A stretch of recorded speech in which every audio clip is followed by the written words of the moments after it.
conheci Dona Herta no Instituto de Biofísica e eu fiquei realmente fascinada pela pessoa. Ela é uma pessoa excepcional. Ela virou, para mim, um ideal de mulher cientista. Eu estou com mais de 80 anos, o que quer dizer que na minha trajetória eu encontrei muita coisa ruim. Mulher é para ficar em casa, mulher é para criar filho, mulher, no máximo, vão tocar um pouco de piano, falar francês, coisa desse tipo.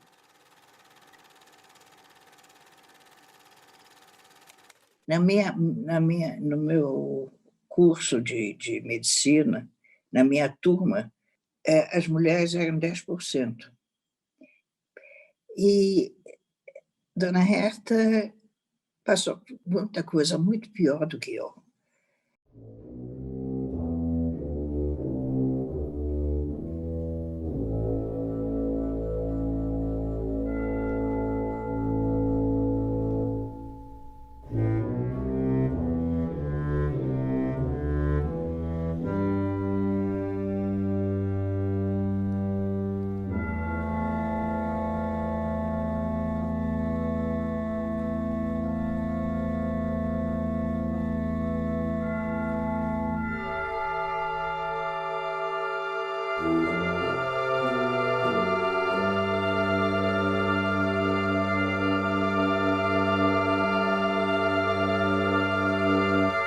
A mulher que não conseguiu seguir a carreira que ela queria fazer medicina, mas como era judia, não deixaram no máximo ela fazer um curso de treinamento técnico e coisa parecida.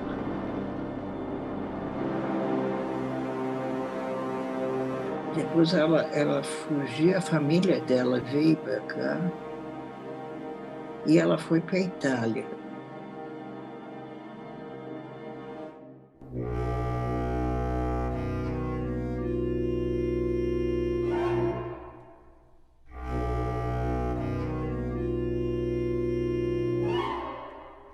E depois veio para cá.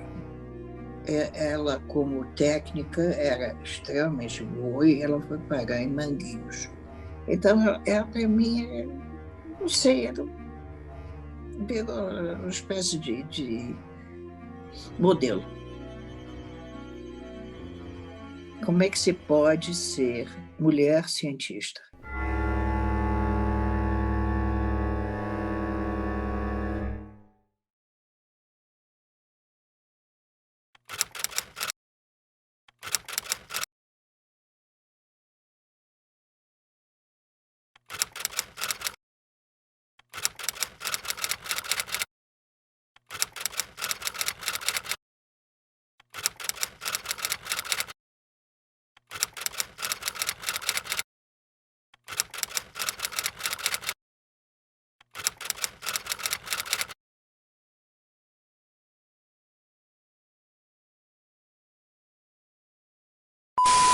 Um filme realizado pela doutora Herta Meyer, do Instituto de Biofísica da Universidade Federal do Rio de Janeiro, mostra a aventura de um tripanosoma no interior das células do coração.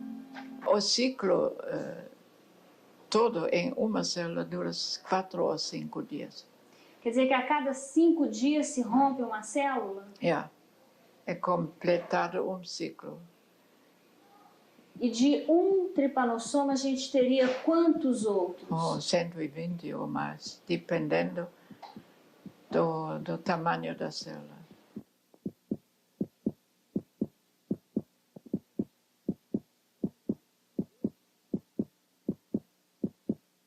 Desde há 80 anos atrás, quando Carlos Chagas a descreveu pela primeira vez o Trypanosoma cruzi, nesses últimos 80 anos, há vários grupos, não só nesse laboratório, como em outros laboratórios no país e no exterior, têm se dedicado ao estudo desse protozoário. Ele procurando entender melhor como ele é organizado, quais as estruturas que fazem parte desse protozoário e principalmente o mecanismo que ele utiliza para poder penetrar no interior de células do hospedeiro vertebrado. Eles começam a ficar arredondados, depois começam a se dividir intensamente, que significa uma amplificação bastante grande do processo infeccioso, que ao final de alguns dias arrebentam as células, né, e são liberados no espaço intercelular. Isso, no caso de um animal infectado, de um paciente, significa novos tripomastigotas de novas formas infectivas, que são então capazes de infectarem novas células e amplificarem mais ainda o parasitismo.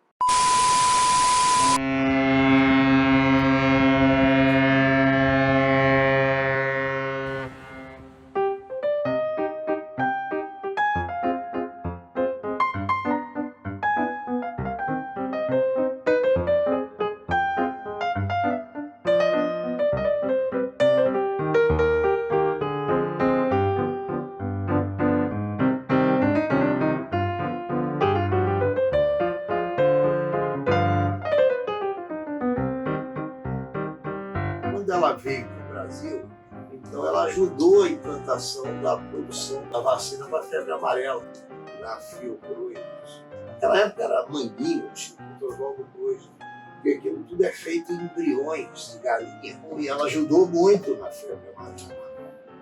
E lá quem tinha levado ela era o Evandro Chagas, o Carlos Chagas Filho. Quando ele faleceu, todo aquele pessoal que era mais ligado a ele ficou mais desamparado dentro do IOC. E o Chagas sabia disso, levou ela para a Praia Vermelha. Então, aí conseguiu lá uma vaga de técnico especializado, porque ela não tinha uma graduação formal. Era uma técnica, só que uma técnica que já era diferenciada, porque tem artigos dela com o pessoal da Alemanha na Nature.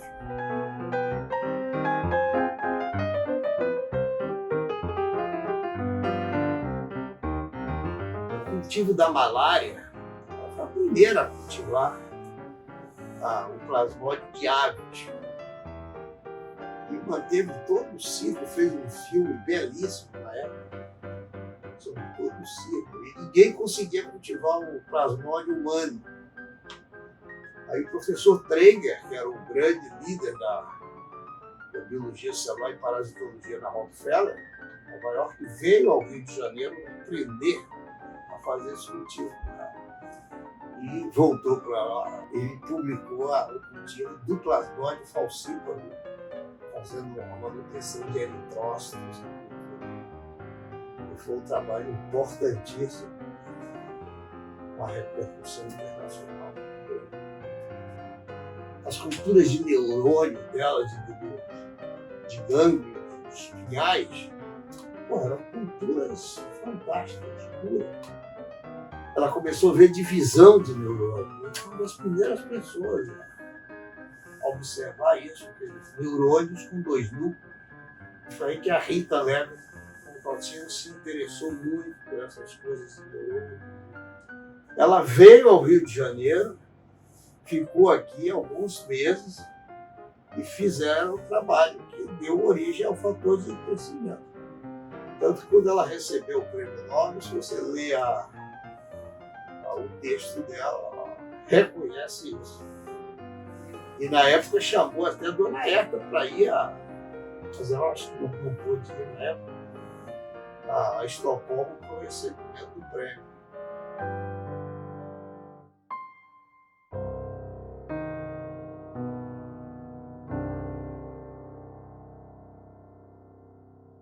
Do you think that working in isolation was actually beneficial? Do you think it allowed you to see things? I believe so, because difficulty gave a possibility to use it to the best what you have capacity.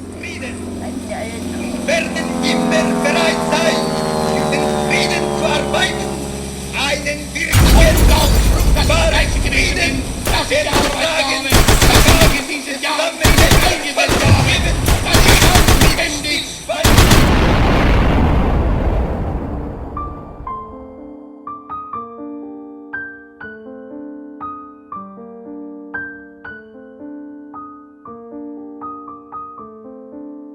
quem for pesquisar sobre a Herta ou quem for pesquisar pela Rita vai se entrelaçar entre a vida das duas e vai ver que elas, ambas de famílias judaicas, mesmo que não fossem seguidoras da religião judaica. A Rita também de família judaica, mas italiana, né? não alemã como a Herta.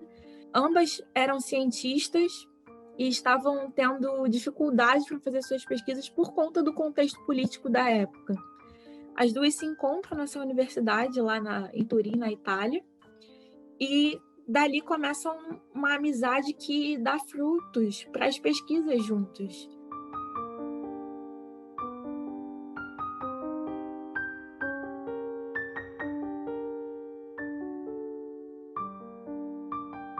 Então, a Herta faz essa parada na Itália, que anos mais tarde a obriga, né, a sair da Itália e vir para o Brasil já tendo familiares aqui. Daí os anos passam, então ela já sendo uma pesquisadora do Instituto de Biofísica, o professor Carlos Chagas Filho vai ter um pouco de trabalho para continuar mantendo ela nos quadros do Instituto. Então, assim, aquele lugar que era visto como um lugar que as pessoas conseguiam refúgio, começa a ter um pouco de problema, né? Começa a haver uma perseguição dentro do Brasil.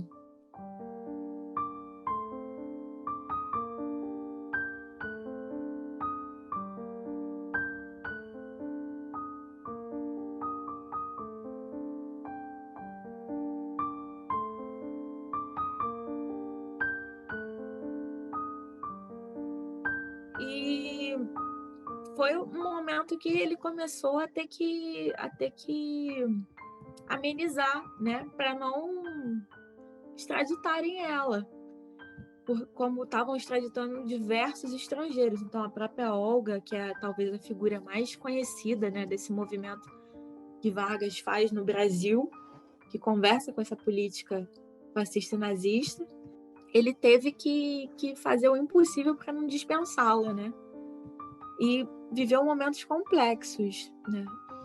Daí, já quase chegando em 50, ele consegue uma bolsa para a professora Herta e ela vai para os Estados Unidos para ficar mesmo fora da mira, né? Aqui. Então, daí ela vai lá para fora e fica um período lá fora, cerca de 1 ano. E uma coisa que é interessante a gente observar é que durante todas as entrevistas com os pesquisadores que, diferente de mim, não tiveram contato apenas com essa documentação escrita, mas sim com a figura da Herta pessoalmente, eles viam que tinha um sentimento de dor quando alguém conversava, porque era um assunto que de uma hora para outra, repentinamente, surgiria, né? Ainda mais as pessoas querendo conhecer, e dentro do Instituto, da forma que se deu a história dela.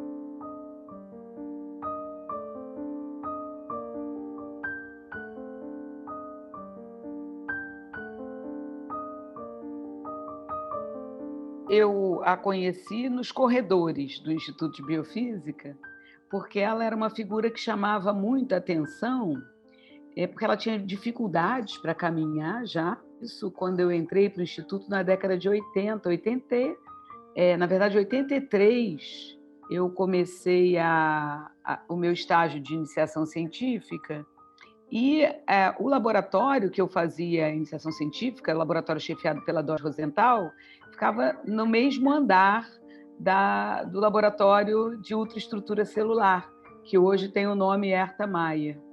E aí, muitas vezes, eu descia a escada com a dona Herta com muita dificuldade, né? Ela descia as escadas para o subsolo ali da biofísica e já usava uma bengala, então ela chamava atenção por isso, pela dificuldade de locomoção e pelo fato de estar sempre muito cedo no Instituto. E eu, na verdade, não sabia muitos detalhes sobre a dona Herta, né? Eu sabia que ela era uma pesquisadora que trabalhava no laboratório de ultraestrutura celular. Um conhecimento sobre métodos de estudo das células incrível, né? Talvez pela história de vida, era muito séria, muito comprometida. É como se o laboratório fosse a vida, né, da dona Herta, e eu não consigo imaginá-la fora daquele ambiente, né? A gente não conseguia ver além disso.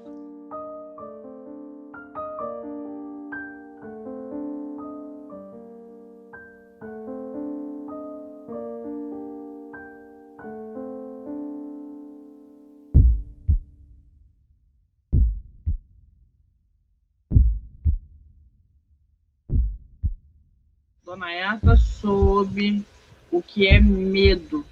Medo num sentido em que nós não conhecemos, que é o medo da morte iminente.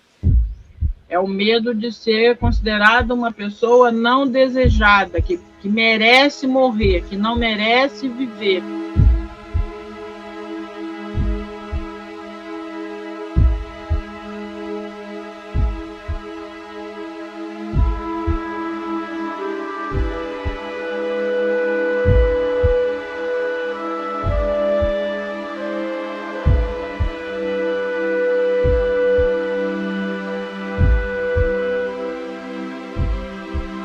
Aí ela me disse que ela vivia num estado de angústia tão grande, no período todo de guerra e o Holocausto, e as notícias de que estavam queimando os judeus em fornos. Ela não conseguia abrir uma janela, namorado, para nada. E a vida dela era estar sempre na espreita de como vai fugir, de como vai se safar, e como é que vai ser a fuga. Não teve uma vida amorosa, ou se teve uma coisa que realmente eu não soube.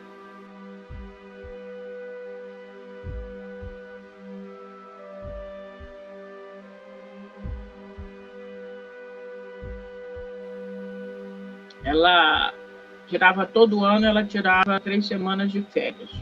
E ela ia para a Suíça, na parte que falava alemão. E perguntado por que não vai para a Alemanha, que também tem ali tantas montanhas, é tão linda a Alemanha. Ela falou, nunca mais Alemanha. Alemanha não. Ela ficou muito marcada, né, com a perseguição nazista. Então ela ia para a Suíça, ia para um chalé, um hotel bem nos Alpes, e ficava ali. Ela disse que as férias dela era ficar numa cadeira admirando a natureza, a neve, lia muito, levava um monte de livros e matava as saudades de falar o alemão. Então era o momento, as férias dela eram uma vez por ano, ela ia para esse mesmo chalé, levava os livros e trazia chocolates de presente para a gente, os chocolates suíços. E eu, particularmente, a única pessoa que ela deixava entrar na sala dela para conversar sobre as novidades das crianças e acompanhar cada dia das crianças e as fotos e as gracinhas. A gente não falava de ciência. A gente falava dos filhos, porque conforme eu fui tendo os filhos, ela despertou nela um sentido assim de avó, de mãe, e eu tinha que todo dia contar alguma gracinha dos meus filhos, por menor que fosse a gracinha, mas aquilo alimentava o dia dela. Para ela, eu acho que era o porquê dela ter alguma coisa para pensar no caminho, ou sonhar, era alguma gracinha do meu filho. Eu percebi isso rapidamente. Eu chegava, ela já me chamava. Então é isso, foi uma relação muito humana. Eu acho que com o Vanderlei, ele era o filho científico dela, né? Ciência, os dois, unha e carne, porque o Vanderlei saiu de casa muito cedo, de 14 anos, e eu acho que eles se reconheceram, né? Ele muito sozinho no Rio, que veio da Bahia, muito isolado, muito só, né?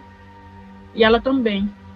Ela sem ter filhos, sem ter amor. Então, os dois criaram um vínculo muito forte. E quando eu entrei no circuito, eu fui muito bem recebida por ela. Sabe? Muito, muito, muito amada por ela, mas da maneira dela. Né? Ela, por exemplo, não gostava que chamassem ela de doutora. Quando alguém chegava e ela falava, doutora Herta, ela falava, eu não sou doutora. Não me chame de doutora, não fiz doutorado. E eu me lembro também uma vez que ela convidou para um almoço na casa do sobrinho. como ela morava numa casa, num apartamento de quarto e sala, foi o almoço na casa desse sobrinho, né? Lá ela ficou muito feliz de ver a gente na mesa com o sobrinho, o filho do sobrinho, ela, né? E ela tinha um irmão, e esse irmão era um amor de pessoa, era um amorzinho, e ele estava nesse almoço. Só que o irmão começou a ficar com demência, Alzheimer. Então ele entrou em demência completa. Ela tinha muito medo de também ficar assim, mas não ficou não. Ela tinha uma memória melhor do que qualquer jovem. Então, mesmo muito velhinha, ela ia ao laboratório. E como ela começou a ter problemas de saúde, ter algumas internações, numa das vezes nós levamos ela de volta para o apartamento. Eu vi a casa, o apartamento dela. Tudo arrumadinho, tudo bonitinho, mas muito pequenininho, feito uma casinha de boneca, né? Ela falou, não, a mulher do porteiro é que arruma. Ela confiava muito na mulher do porteiro. Eu acho até que ela deixou no testamento alguma coisa para a mulher do porteiro e o porteiro. Ela tinha algum dinheiro, não tinha muito, mas sempre tem alguma economia e tal. E acho que ela comentou que ia deixar para a mulher do porteiro. E um dia, de fato, eu assisti uma cena que me marcou até hoje. Ela foi abrir simplesmente a porta, que tinha uma maçaneta redonda. Ela foi abrir a porta e a mão dela caiu porque o pulso pulverizou em 1000 pedaços os ossos, feito farinha. E é uma cena assim inesquecível, porque ela com muita dor, você pode imaginar, né? Se fosse eu, acho que eu tinha desmaiado, ou gritado, ou feito um escândalo. Mas ela com muita dor, ela não deu um gemido, ela pediu só que chamasse uma ambulância. E fui eu que fui na ambulância com ela para um hospital, né? E aí era osteoporose, estava com osteoporose, aí em último, então estava tudo farinhando já. Isso já no final da vida, né?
Falar das mulheres é sempre um trabalho grande, né? Porque quando a gente pensa em memória feminina, a gente sempre fala de dados, informações dispersas e fragmentadas. A história, as grandes narrativas históricas não nos contemplam, né? As grandes narrativas históricas nos silenciaram, nos negligenciaram, nos secundarizaram. Então, quando a gente fala de história feminina, de memória feminina, sobretudo entendendo que memória é um conceito em disputa, né? Falar de história e falar de memória é também falar de disputa de narrativas, é fundamental lembrar que esses registros e as histórias sobre esses registros também se constituem em meio a relações de poder que, ao longo desses processos, negaram o lugar de protagonismo às mulheres. Então, falar da história feminina, falar da memória feminina, é automaticamente pensar em criar estratégias de visibilidade para que a gente possa ir costurando, né, como um cozimento de pequenos pedacinhos de história fragmentados. É um trabalho quase que de detetive. É muito difícil e é raro encontrar um arquivo de mulher que tem ali toda a sua trajetória tão bem contada quando a gente compara com o arquivo masculino, por exemplo. E a gente consegue ter muito pouca memória e lembrança da feição da Herta, né? E é assim com tantas outras mulheres, né? E aí a gente entende um pouco essa dificuldade das mulheres de se colocarem nos espaços públicos. Esses são espaços que historicamente nos foram negados. É violento. Esses projetos políticos de violência e silenciamento que recaem sobre corpos negros, femininos, indígenas, LGBTQI+, eles, de certa forma, eles são absorvidos, né, por nós, são introjetados em nós. Como é importante que esses registros sejam recuperados, ainda que a posteriori, ainda que fragmentados, porque quanto mais o tempo passa, mais difícil é coletar esses documentos, esses registros, essas imagens sobre essas personagens. Então é fundamental fazer e fazer agora. É urgente. A história da perseguição pela sua condição de mulher e pela sua condição de mulher judia também é muito próxima com aquilo que os meus ancestrais vivenciaram na história do Brasil, né? Que é a história dos negros brasileiros, que vieram escravizados de África para cá e que também tiveram sua humanidade negada. Então a gente está falando de uma luta por direitos muito básicos, pelo direito de existir. E então eu acho que Herta, com a particularidade das violências vividas no nazismo, mas também pela sua condição de mulher, partilha com tantas outras de nós esse desejo de se fazer ouvir. Então, Herta é um símbolo, uma imagem da luta feminina, de um processo que é doloroso, mas também muito bonito e necessário, de humanização das nossas histórias. E falar dessa centelha de resistência é falar dela, é falar de mim, né? Ainda que com particularidades, mas é falar de mim também. Falar de Herta é falar da mulher acadêmica que eu me tornei. A gente se aproxima, né? Herta Meier sou eu.